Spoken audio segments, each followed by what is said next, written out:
Selamat pagi keluarga besar GPD Tiberias Bogor yang diberkati Tuhan dan dipelihara Tuhan. Kembali pada pagi hari ini kita akan mendengarkan firman Tuhan. Mari siapkan hati kita dan kita akan memuji dan memuliakan Tuhan lebih dahulu.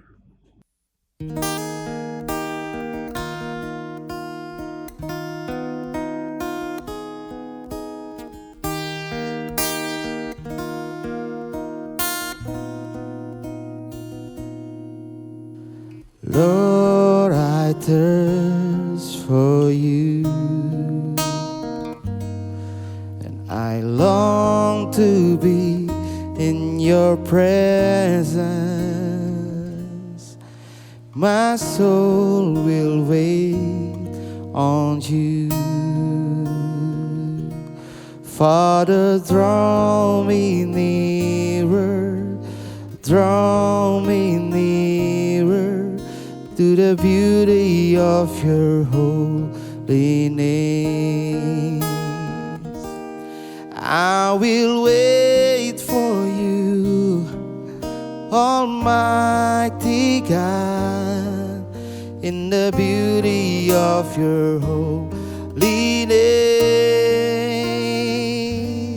I will worship you, Almighty God, in the beauty of your holiness. Katakan, Tuhan ku rindu. Tuhan ku rindu masuk dalam hadirat-Mu. Jiwaku menanti, bawaku mendekat kepadamu dalam kemuliaan yang kudus. Ku nanti Engkau, Allah kuasa, dalam kemuliaan yang kudus. Ku sembah Engkau, Allah kuasa, dalam kemuliaan yang kudus. Katakan, ku nanti Engkau Tuhan, ku nanti Engkau, Allah kuasa, dalam kemuliaan yang kudus. Ku sembah Engkau, Allah kuasa, dalam kemuliaan yang kudus, dalam kemuliaan yang kudus. Oh, dalam kemuliaan yang kudus.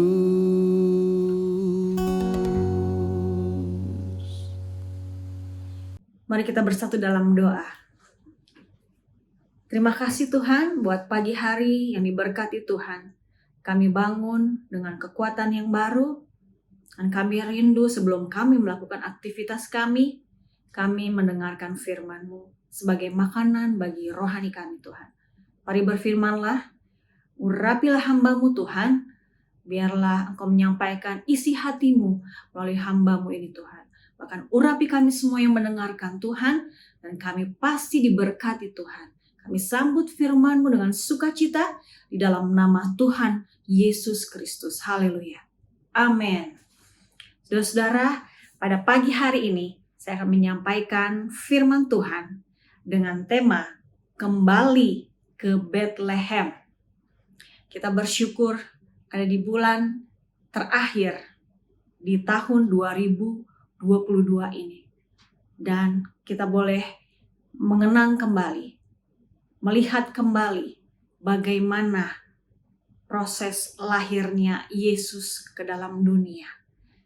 Dan kembali ke Bethlehem ini, tema ini, kita boleh melihat bagaimana perjuangan seorang Yusuf dan seorang Maria. Pasangan suami istri ini yang diberkati Tuhan, mereka kembali ke Bethlehem. Kita buka Alkitab kita dan kita akan baca dalam Lukas 2 pasalnya yang keempat. Demikian juga Yusuf pergi dari kota Nazaret di Galilea ke Yudea, ke kota Daud yang bernama Bethlehem, karena ia berasal dari keluarga dan keturunan Daud. Saudara-saudara, kota Bethlehem merupakan kota yang sudah dibuatkan oleh Perjanjian Lama, di mana di kota Bethlehem inilah akan lahir Sang Mesias, yaitu Juru Selamat dunia. Kita buka dalam Mika 5 ayat 1-3. Di sini sudah dibuatkan ya saudara-saudara di Perjanjian Lama. Mika 5 ayat 1-3, tetapi engkau hai Bethlehem Efrata, hai yang terkecil di antara kaum-kaum Yehuda, daripadamu akan bangkit bagiku seorang yang akan memerintah Israel, yang permulaannya sudah sejak purbakala, sejak dahulu kala. Sebab itu ia akan membiarkan mereka sampai waktu perempuan yang akan melahirkan telah melahirkan, lalu selebihnya dari saudara-saudaranya akan kembali kepada orang Israel. Ayat ketiga, maka ia akan bertindak dan akan menggembalakan mereka dalam kekuatan Tuhan, dalam kemegahan nama Tuhan Allahnya. Mereka akan tinggal tetap, sebab sekarang ia menjadi besar sampai ke ujung bumi. Saudara-saudara, Bethlehem, kota yang kecil ini menjadi pusat perhatian dunia. Karena di kota inilah Yesus lahir. Dimulai dengan apa saudara-saudara? Dengan perjuangan Yusuf dan Maria. Yusuf dan Maria sama-sama keturunan Daud, saudara-saudara. Mereka tinggal di Nazaret ya. Ketika Kaisar Agustus memerintahkan dilaksanakannya sensus, Yusuf berangkat dari Nazaret di Galilea ke Bethlehem di Yehuda, supaya didaftarkan bersama dengan Maria tunangannya yang sedang mengandung ya. Tadi dalam Lukas 2 ayat 5 ya, tadi kita sudah baca. Jadi latar belakang Natal ini dimulai dari Yusuf Maria yang datang dari Nazaret ke Bethlehem ya, karena ada sensus. Pada waktu itu Kaisar Romawi memerintahkan untuk diadakannya sensus, karena mereka keturunan Daud, mereka harus disensus, saudara-saudara. Mereka datang ke Bethlehem, harus pulang ke kampung halaman mereka dengan saat waktu itu Maria mengandung bayi Yesus ya. Dalam kandungannya mereka pergi dengan berjalan kaki ya, begitu jauh saudara-saudara perjalanan mereka dari Nazaret ke Bethlehem. Jadi saudara-saudara, perjalanan pasangan yang diberkati Tuhan ini mengajarkan beberapa hal, bahkan banyak hal bagi kita saudara-saudara ya. Salah satunya saya akan angkat bagaimana Yusuf dan Maria, mereka taat dan tidak memberontak. Mereka mengikuti aturan saudara-saudara, karena diputuskan harus ada sensus. Semua orang yang dari dimanapun tempat, mereka datang ke Bethlehem. Mereka disensus dan termasuk Yusuf, dan dia mengajak Maria istrinya. Mungkin saja seorang manusia mungkin berat ya, karena apalagi Maria sedang mengandung hamil tua saudara-saudara ya, yang hampir melahirkan Maria ini. Tetapi mereka tetap taat. Ketika mereka harus disensus, mereka datang. Dan apa yang terjadi saudara-saudara? Kegenapan dari kitab Mika, bagaimana Yesus harus lahir di Bethlehem, itu terjadi karena ketaatan Yusuf dan Maria. Mereka berjalan jauh kira-kira 120 km atau 75 mil jauhnya saudara-saudara. Zaman dahulu hanya dengan keledai, berjalan kaki, karena mereka orang sederhana, mereka tidak dengan pasukan kereta atau berkuda, tetapi mereka memakai keledai, saudara-saudara. Ya, keledai yang kecil, Maria ada di atas punggung keledai, Yusuf berjalan menuntun Maria dengan keledainya, lalu mereka sampai kepada Betlehem.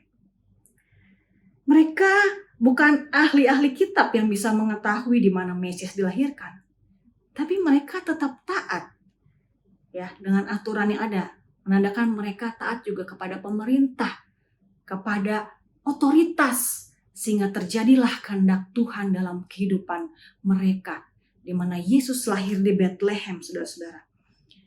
Kaisar Agustus tentu tidak sadar bahwa perintahnya itu yang bersifat mutlak itu justru menggenapi nubuatan dalam perjanjian lama.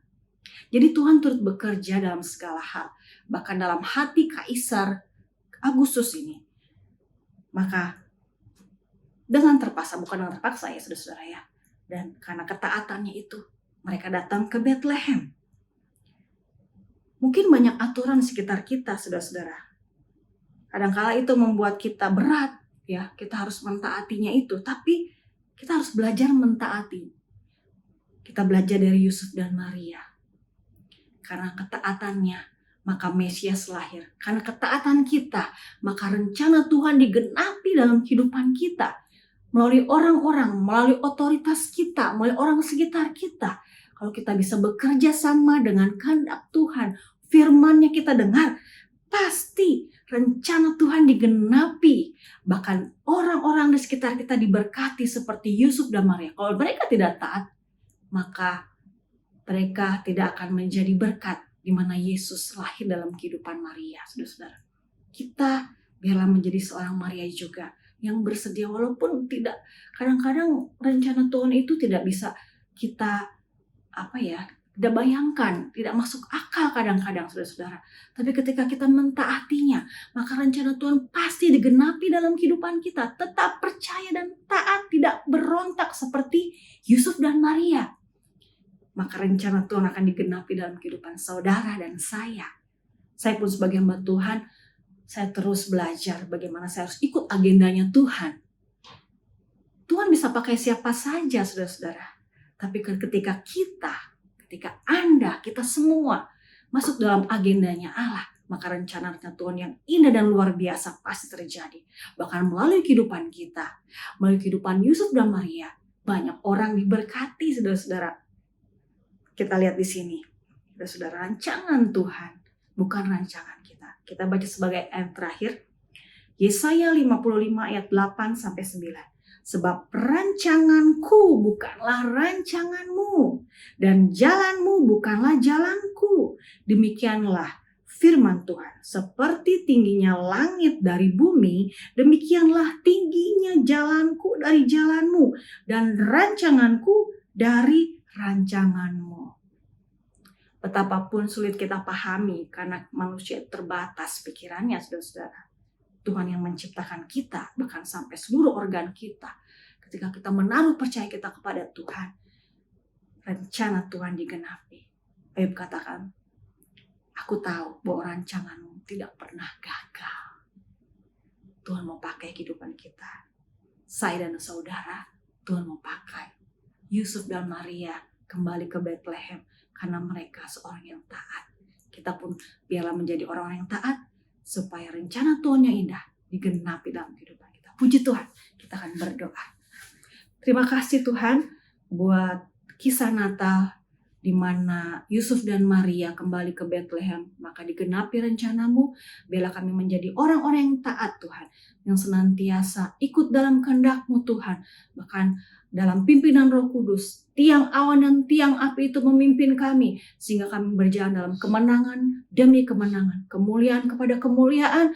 Rencana-Mu Tuhan digenapi dalam kehidupan kami, dan kami jadi berkat Pimpin kami sepanjang hari Tuhan, supaya kami dapat menjadi pelaku-pelaku firman-Mu, dan rencana-Mu digenapi dalam kehidupan kami. Lindungi kami sepanjang hari ini dalam pekerjaan, sekolah, kuliah kami, biar kami menjadi berkat dimanapun kami berada. Terima kasih Tuhan, kami sambut hari yang baru bersama dengan Engkau dalam nama Yesus. Haleluya.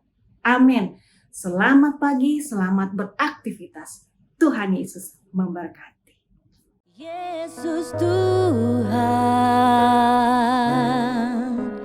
Juru Selamat dunia.